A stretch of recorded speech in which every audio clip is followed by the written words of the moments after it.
സത്യത്തിൽ എന്താണ് സ്വാമിജി ഈ പള്ളിവേട്ട കൊണ്ടും ഗുരുതി കൊണ്ടും ബലി കൊണ്ടും മറ്റും ഉദ്ദേശിക്കുന്നത്? അങ്ങ് പറഞ്ഞതൊന്നും എനിക്ക് ഉൾക്കൊള്ളാൻ പറ്റുന്നില്ല. ഏതിലാ പറഞ്ഞത്, എന്താ പറഞ്ഞത്, എപ്പോഴാ പറഞ്ഞതൊന്നും എനിക്കും അറിയില്ല.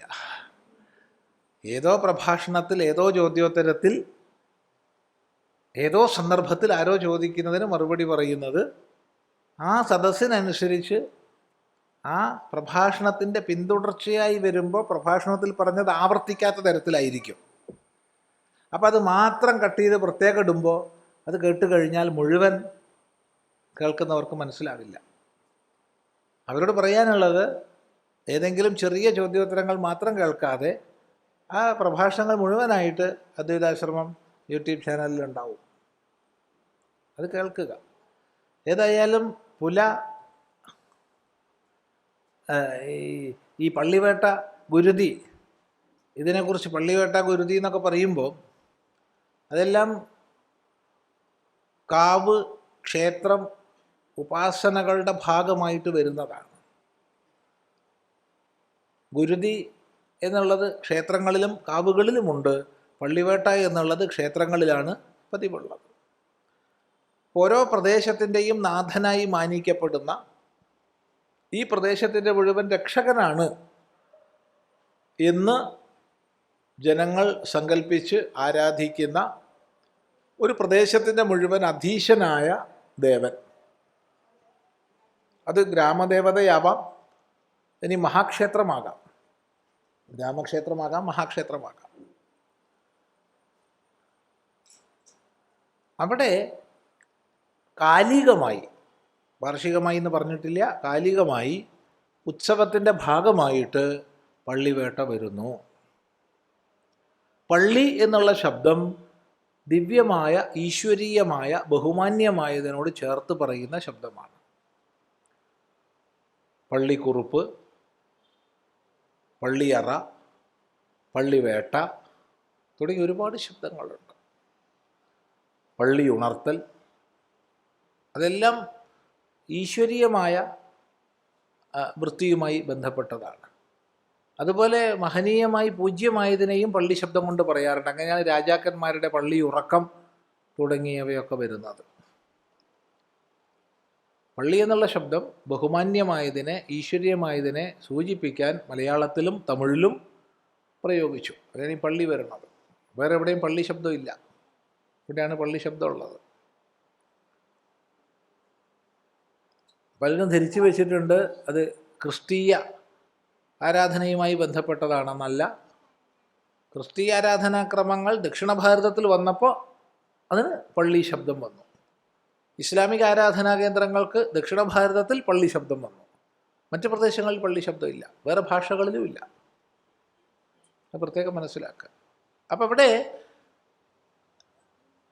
ദേവൻ ഈ ഗ്രാമത്തിൻ്റെ അല്ലെങ്കിൽ പ്രദേശത്തിൻ്റെ അധിപതിയാണ്, നമ്മെ മുഴുവൻ എല്ലാ പ്രശ്നങ്ങളിൽ നിന്നും രക്ഷിക്കുന്നവനാണ് എന്ന വിശ്വാസം സമൂഹത്തിനും, ആ വിശ്വാസത്തിൻ്റെ ദൃഢീകരണത്തിന് ഉതകുന്ന ചര്യകൾ ആ ദേവൻ്റെ ആരാധനാക്രമങ്ങളിലുമുണ്ട്.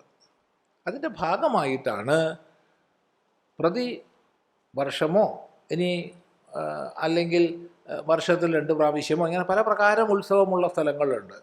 അതിൻ്റെ ഭാഗമായിട്ട് പള്ളിവേട്ട വരുന്നത്.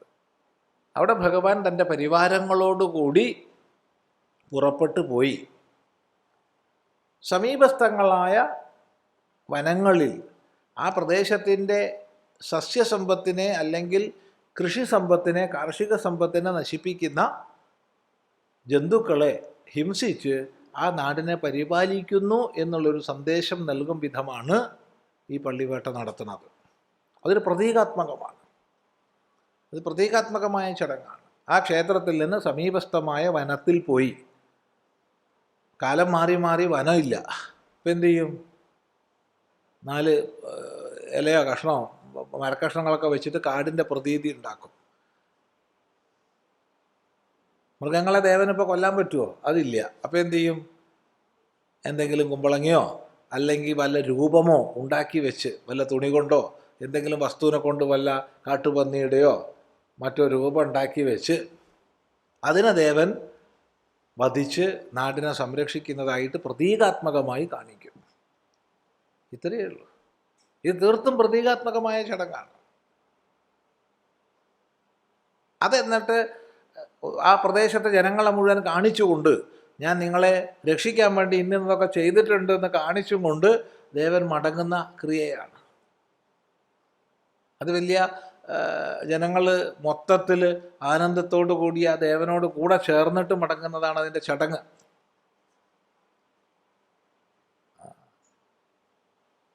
ഇതൊരു പ്രതീകാത്മകമായ ചടങ്ങായിട്ട് എടുക്കണം. ക്ഷേത്രോപാസനയിൽ തീർത്തും മാനുഷഭാവത്തിലാണല്ലോ നമ്മൾ ദേവതാ പൂജ ചെയ്യുന്നത്. ഒരു മനുഷ്യനൊരു ദിവസം എന്തെല്ലാം വേണോ അത് മുഴുവൻ ചെയ്തും കൊണ്ടാണ് പ്രഭാതത്തിൽ പള്ളി ഉണർത്തുന്നത് മുതൽ രാത്രി പള്ളിക്കുറുപ്പ്, പള്ളി ഉറക്കം വരെ ഉള്ള ചടങ്ങുകളുള്ളത്. എല്ലാം ഉണ്ട്. അതൊരു മാനുഷിക ഭാവത്തിലാണ്. ക്ഷേത്രോപാസന സമ്പ്രദായത്തിൽ അങ്ങനെയാണ് ദേവനെ കാണുന്നത്.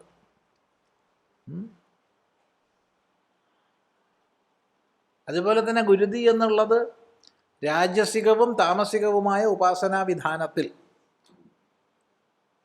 രാജസികമായിരിക്കുന്ന ഉപാസനാ വിധാനത്തിൽ താമസികമായ ഉപാസനാ വിധാനത്തിലും ദേവതകൾക്ക് അപ്രകാരമുള്ള സമർപ്പണങ്ങളാണ് ചെയ്യുന്നത്. അത് ജന്തുക്കളുടെ രക്തം എന്ന ഭാവനയോടുകൂടി തന്നെയാണ് അവിടെ ഗുരുതി സമർപ്പണം ചെയ്യുന്നത്.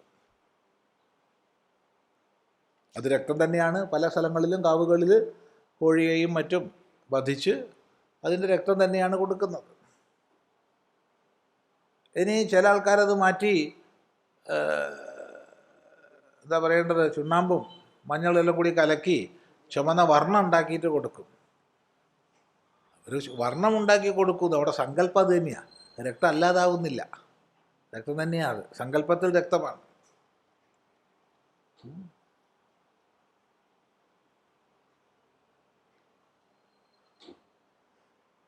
അത് സാത്വികവും രാജസികവും താമസികവുമായ ഉപാസനാ വിധാനങ്ങൾ അതതിൻ്റെ നിലയ്ക്കാണ് നടക്കുന്നത്.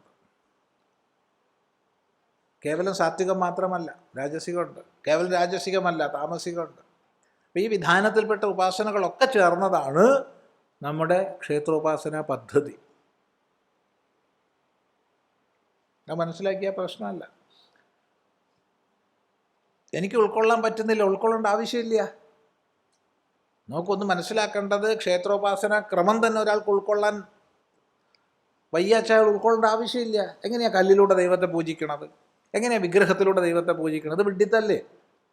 തീർച്ചയായിട്ടും നീ അത് പോകേണ്ട ആവശ്യമില്ല. നിനക്ക് എങ്ങനെ ദേവതാഭാവത്തെ ഈശ്വരഭാവത്തെ കാണാൻ കഴിയുന്നോ ആ രീതിയിൽ ഉപാസിച്ചാൽ മതി.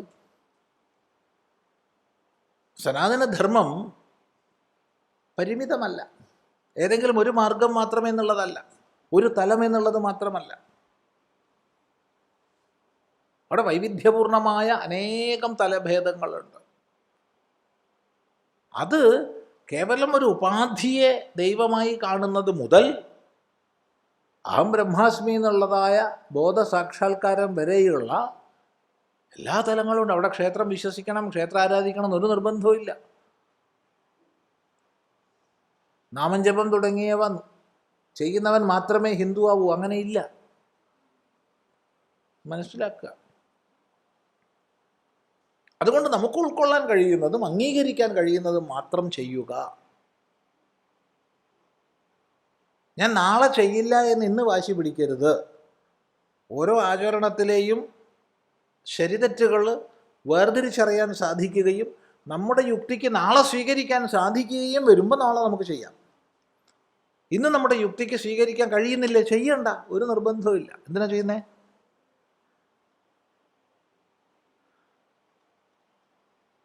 പ്രത്യേകം ശ്രദ്ധിക്കുക. നാമം ജപം പോലും അങ്ങനെയാണ്. ഒരാൾ പറയുകയാണ് എനിക്ക് ജപിക്കാൻ താല്പര്യമില്ല, ജപിക്കേണ്ടെന്നാ മറുപടി. എന്തിനാ ജപിക്കണേ? ഒരാൾക്ക് മന്ത്രോപാസനയിൽ താല്പര്യമില്ല, ചെയ്യണ്ട. അതുകൊണ്ട് അയാൾക്ക് സാധനാ ജീവിതം ഇല്ലാതാകുന്നില്ല.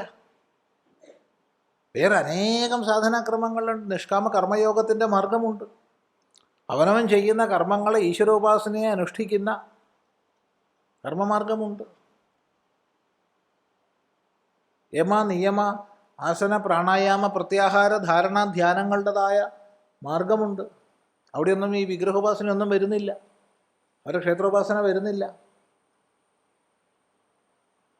അപ്പം അനേകായിരം മാർഗങ്ങളിൽ ഒന്നാണ് ക്ഷേത്രോപാസന മാർഗം. എല്ലാവർക്കും എല്ലാം ഉൾക്കൊള്ളാൻ കഴിയണമെന്നില്ല.